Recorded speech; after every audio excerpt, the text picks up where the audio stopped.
गोय शाळा आणि उच्च शिक्षण मंडळा वतीन घेवपी 10वीचे परीक्षेक शुक्राराच्यान उमेदीन सुरवात जाल्या। दिवचल केंद्रांतल्यान 984 विद्यार्थी 10वीची परीक्षा दितले, जाल्यार वाळपय सत्तरी वाठारांतले 608 विद्यार्थी परीक्षेक हाजीर रावपाचे आसात। अवर लेडी हायस्कूल सयत वेगवेगळ्या परीक्षा केंद्रांनी विद्यार्थ्यां खातीर गरजेची तयारी जाल्ली आसा।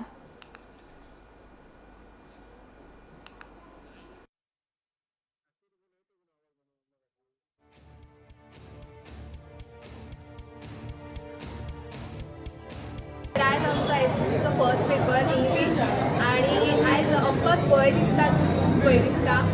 जो सदांच दिसता खंयची आमी एग्जाम दिता तेन्ना, आनी खूब बरें बी दिसता कित्याक आमची स्कूल लायफांतली लास्ट अशी एग्जाम आनी आमी जितली हार्डवर्क केला, जितली मेहनत घेतला तेचें आमकां फळ मेळटलें देवाच्या कृपेन। Today we are starting the SSC exam in Goa, and Bicholim is the center.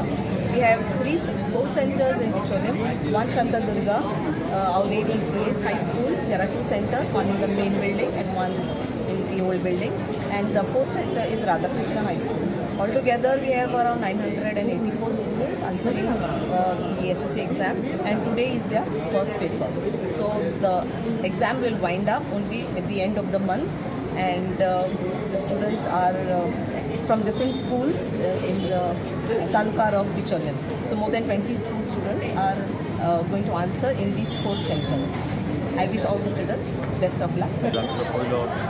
Paper English as a parents आमकां एक उमेद आसता की भुरग्यांचो तो एक भविश्याचो पयलो दीस असो तेच्या एग्जाम दिवपाचो। फूल भुरग्यांक आमी येता तितून प्रयत्न करून भुरग्यांक लक्ष केंद्रीत करपाचें लक्ष अभ्यासाचेर आनी उमेदीन तेंच्यांनी आयचो दीस बरोवपाचें कितें आसा तें, आनी उमेदीन आमी आसा की भवितव्य तेंचें आतां फुडें घडपाचें आसा।